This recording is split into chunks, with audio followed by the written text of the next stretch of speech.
आज के इस वीडियो में हम कवर करने वाले हैं ट्रांसपोर्टेशन के बारे में। जब भी एक फार्मर कोई अपना एक फार्म ओपन करने वाले होते हैं तो वो कोशिश करते हैं कि अपने फार्म में अच्छे से अच्छा ब्रीड लाए, लेकिन किसी पर्टिकुलर ब्रीड का एक ही जगह में मिलना पॉसिबल नहीं हो पा। फॉर एग्जांपल के रूप में अगर आप सिरोही ब्रीड लेना चाहते हैं तो राजस्थान जाना पड़ेगा क्योंकि वो उसका मेन घर है। बीटल लेना चाहते हैं तो आपको पंजाब जाना पड़ेगा। जैसे उस्मानाबादी लेना चाहते हैं तो आपको कहीं ना कहीं महाराष्ट्र जाना पड़ेगा। एनिमल को वहां से लाते हैं तो कहीं ना कहीं उस एनिमल को बहुत लंबा डिस्टेंस ट्रेवल करना पड़ता है, और ऐसे में एक एनिमल को इतने दूर से ट्रेवल करवाना और उसके लिए सफिशिएंट अरेंजमेंट करवाना अपने आप में एक चैलेंजिंग टास्क रहता है। तो आज की इस वीडियो में हम यही सब बारीक चीजों को कवर करने वाले हैं ताकि जब कभी भी आप एनिमल को ट्रांसपोर्ट करें तो आपको बिल्कुल भी परेशानी ना हो।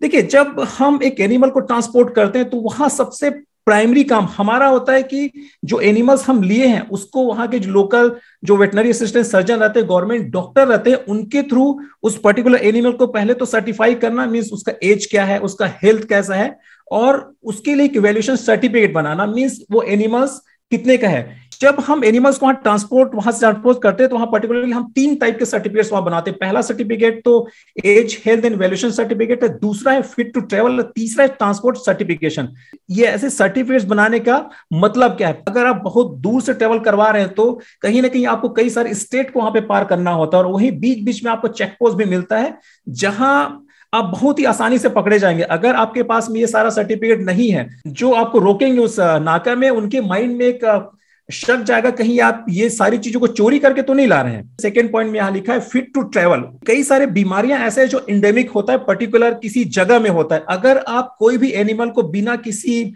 सर्टिफिकेशन के, बिना उसके हेल्थ को चेक करवाए अगर एक स्टेट से दूसरे स्टेट ट्रेवल करवाएंगे तो कहीं ना कहीं आप बीमारी को भी एक स्टेट से दूसरे जगह में वहां पे ट्रेवल करवा रहे हैं। और तीसरा है ट्रांसपोर्ट सर्टिफिकेशन। वहां पे जो लोकल डॉक्टर है वो आपको स्पेशली लिख के देगा कि ये पॉइंट ऑफ ओरिजिन कहाँ है, मींस इस पर्टिकुलर एनिमल्स को आप कहां से ले रहे हैं और उसको कौन से स्टेट में जाना है। उसके साथ में डिटेल रहता है कि उसमें नंबर ऑफ एनिमल्स कितने हैं, उसका एज क्या है, उसमें मेल फीमेल, ये सारे चीजों के बारे में उसमें पूरा डिटेल रहता है। और ये डिटेल इसलिए रहता है ताकि आपको किसी भी चेक पोस्ट में वहां पे ना पकड़े और बहुत ही आसानी से आप अपने डेस्टिनेशन तक पहुंच जाए। दूसरा है कि जब भी आप एनिमल्स को लाते हैं दूर से तो उस पूरे ट्रांसपोर्टेशन के टाइम में, चूंकि टाइम ज्यादा लगता है, इतना लंबा आप उसको एक किसी ट्रक में डाल के या किसी पिकअप में डाल के अगर ट्रेवल करवाएंगे तो एक रिस्क बन जाता है इनके मॉर्टिलिटी का। क्योंकि एक तो गाड़ी का स्पीड है, वहां का वेदर है, इसको खाना प्रॉपर तरीके से मिलता है कि नहीं मिलता, ऐसे बहुत सारे क्वेश्चंस है जो वहां पे अराइज होता है। ऐसे में आपको अपने एनिमल को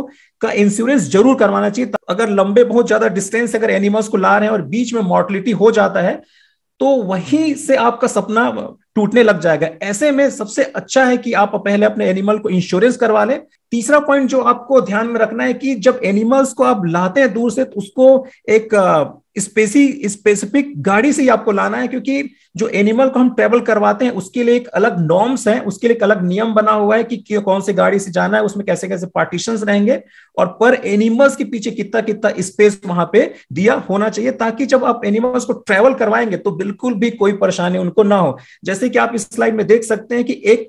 अगर एनिमल है जिसका वजन 40 किलोग्राम है तो वैसे एनिमल के लिए कम से कम उसका जगह 0.3 स्क्वायर मीटर होना ही चाहिए, सिंगल एनिमल के लिए है। वैसे अगर आपका जो जानवर है, जो ला रहे हैं, वो 20 केजी के नीचे है तो उसके लिए जो स्पेसिफाइड जो डायमेंशंस है वो होना चाहिए 0.16 स्क्वायर मीटर। जब हम अपने एनिमल्स को ट्रैवल करवाते हैं तो इसमें टाइम काफी लगता है, कभी कभी तो 24 घंटे लग जाता है, 48 घंटे लग जाता है, 3 दिन 4 दिन भी लगता है। ये डिपेंड करता है आप कितने डिस्टेंस से ला रहे हैं। तो ऐसे सिचुएशन में एक शिपिंग फीवर होने के चांसेस काफी ज्यादा बढ़ जाता है। शिपिंग फीवर मींस उस ट्रेवल के टाइम में चूंकि वो कंटिन्यू वो एनिमल उस गाड़ी में है, गाड़ी का स्पीड है उसके वजह से, और अगर बैठने का फ्लोर अच्छा नहीं उसके वजह से, अगर वहां पर वेंटिलेशन प्रॉपर नहीं तो उसकी वजह से, अगर ओवर क्राउडिंग हो गया उसकी वजह से, ये सारी प्रॉब्लम की वजह से उनको वहां पे फीवर आना स्टार्ट हो जाता है, बुखार आना स्टार्ट हो जाता है, उसका तबियत बिगड़ने स्टार्ट हो जाता है। और यहां पे एक चैलेंजिंग टास्क यही रहता है कि भाई कैसे हम उसको मैनेज करें पूरे गाड़ी को, पूरे उस एनिमल को, ताकि शिपिंग फीवर पे यहां पे ना हो।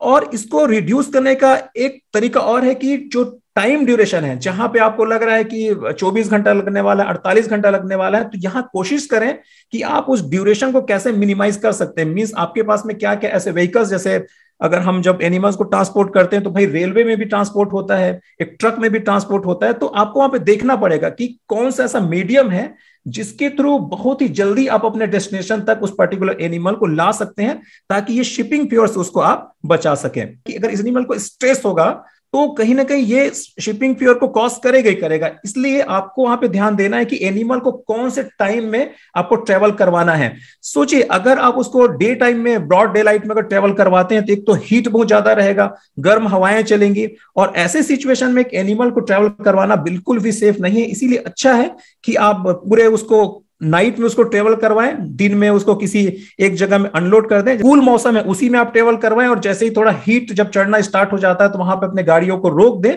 और अपने एनिमल्स को वहां पे अनलोड करके चरने के लिए छोड़ दें। आपका जो जर्नी है वो 6 से 8 घंटे का है, तो वहां पे आपको कंटिन्यू अपने गाड़ी को नहीं चलाना है, क्योंकि आप कंटिन्यू गाड़ी को चलाएंगे तो गाड़ी की स्पीड की वजह से उसको भूख भी लगते रहता होगा, उसको भी रेस्ट की जरूरत पड़ता है। तो ऐसे में बीच बीच में अपने गाड़ी को जरूर रोके वहां, और अपने जो एनिमल्स हैं उनको आपको रेस्ट यहाँ पे देना ही चाहिए, क्योंकि आप कंटिन्यू अगर चलाएंगे तो इस एक्सर्शन की वजह से उनका तबियत खराब होने के चांसेस वहां पे बढ़ जाएगा। अगर आप 8 घंटे से ज्यादा ट्रेवल करते हैं तो उस सिचुएशन में आप प्लान कीजिए कि आप नाइट में ही निकले, क्योंकि नाइट का टाइम में मौसम बिल्कुल ठंडा होता है, ठंडी ठंडी हवाएं चलती है, इसमें उसको प्रॉब्लम काफी कम होगा। लेकिन वही अगर इसके जगह आप दिन में उसको चलाएंगे जहां पे बहुत ज्यादा गर्मी है, तो गर्म हवाओं की वजह से बकरियों का तबियत खराब होना स्टार्ट वहां पे हो सकता है। अगला पॉइंट ये कि अगर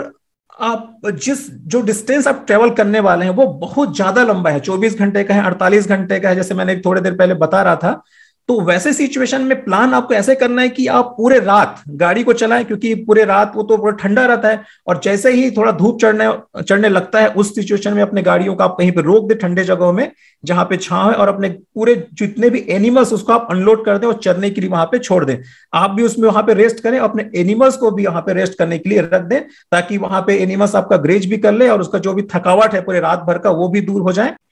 अगला पॉइंट हमको ध्यान में रखना यह कि अगर आप बहुत सारे एनिमल्स रखें अपने ट्रक में, तो उस एनिमल के साथ में कम से कम एक अटेंडेंट को जरूर होना चाहिए, क्योंकि जब गाड़ियां चलती तो आप बिल्कुल भी एश्योर नहीं कर सकते कि एनिमल्स एक दूसरे के ऊपर नहीं गिरेंगी या एक दूसरे के ऊपर नहीं दबेंगी। कई बार ऐसा होता है, अगर एक पर्टिकुलर बकरी या शिप अगर थक गई तो नीचे बैठ जाती है, लेकिन बाकी बकरी अगर वहां पे खड़ी हैं तो कहीं ना कहीं उसके पैरों में लगने के चांसेस रहता है। अगर बच्चे हैं उसमें तो ये प्रॉब्लम और ज्यादा बढ़ जाता है। इसीलिए यही सब चीजों को चेक करने के लिए कम से कम एक अटेंडेंट को उन बकरियों के साथ में वहां पे जरूर रखें, ताकि अनटुवर्ड ऐसे कुछ अगर इंसिडेंट होता है तो वहां पे वो पर्सन उसको तुरंत चेक कर ले। अनलोडिंग के लिए भी आपके पास फैसिलिटी होना चाहिए। ऐसा नहीं कि एक ट्रक है, ट्रक के नीचे में आप कोई भी रैंप नहीं लगवाए और ऊपर से उसको जंप करवाना है, ऐसा बिल्कुल भी नहीं होना चाहिए। कम से कम जब आप ट्रक को लाते हैं अपने घर में या पिकअप को लाते हैं तो उसके स्लांटिंग बिल्कुल अच्छा खासा उसके लिए एक रैंप होना चाहिए, ताकि आसानी से उतर जाए वो एनिमल, वहां पे उतर जाए और उसको किसी भी तरीके की इंजरी वहां पे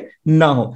शिपिंग फ्यूअर होने का सबसे मेन कारण तो वही है स्ट्रेस, जो हम लोग अभी बात कर रहे थे, over crowding, poor ventilation.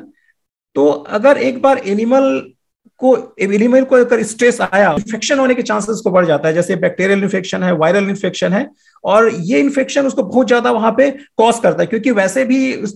Shipping fever की वजह से उनका इम्यूनिटी तो वैसे भी कॉम्प्रोमाइज हो जा रहा था, और जैसे जैसे उसका इम्यूनिटी कम होते जाएगा वैसे वैसे जो डिसीज लेने की उसकी जो कैपेसिटी वो काफी बढ़ते चले जाता है।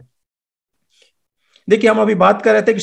शिपिंग फीवर होने की क्या क्या रीजन है। पहला तो है स्टार्वेशन। अगर आप बहुत लंबा उसको ट्रेवल करवाते हैं तो एनिमल्स को कुछ खाने को मिलता नहीं उस टाइम में, तो उसके वजह से भी उसके बॉडी में स्ट्रेस आता है और उसके बॉडी को प्रोन बनाता है। दूसरा, anxiety and excitement on shipment, क्योंकि जब आप इतने दूर से उसको गाड़ी में लाते हैं, क्योंकि इनको तो अनुभव होता नहीं है गाड़ियों में ट्रेवल करने का। एक बार जब गाड़ियां चलना स्टार्ट होता है तो हिलने की वजह से, उसका स्पीड की वजह से उनको एक एंग्जाइटी होता है कि उनके साथ में एग्जैक्टली हो क्या रहा है, और यही सारी चीजें उसके अंदर की इम्यूनिटी को डिक्रीज करते चले जाता है, और जिसकी वजह से बहुत ही आसानी से उसको बीमारी हो जाता है। गाड़ी जब चलता है तो धूल बहुत उड़ता है, और धूल उड़ने की वजह से उसको रेस्पिरेटरी ट्रबल भी होता है। एक तो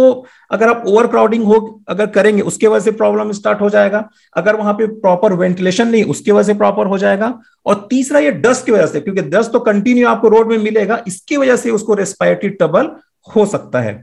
अब यहां पे मेन क्वेश्चन ये आता है कि आखिर हम शिपिंग फीवर को कैसे चेक कर सकते हैं। वो तो रही कुछ पॉइंट्स जिसको हमको ध्यान में देना ही चाहिए ताकि बीमारी ना आए, और उससे पहले ही हमको अपना बचाव के लिए एक तो प्री लोडिंग मेडिकेशन है, पोस्ट अराइवल मेडिकेशन, ये भी हमको इंश्योर करना चाहिए। जैसे कि अगर प्री लोडिंग मेडिकेशन की हम बात करें तो हम उसको एक ब्रॉड स्पेक्ट्रम एंटीबायोटिक्स दे सकते हैं, कोई एक एंटी इन्फ्लेमेटरी दे सकते हैं, एंटी एलर्जिक दे सकते हैं, जैसे कि अभी मैं बता रहा था कि बीच में आपको हो सकता है धूल का सामना करना पड़े। एक बार जब आपके घर में आ जाता है उसके बाद भी उसी मेडिसिन को आपको कंटिन्यू रखना है, ताकि वो पर्टिकुलर मेडिसिन का कोर्स पूरा हो सके और जो डिसीज है वो उसको बिल्कुल भी अफेक्ट न कर पाए।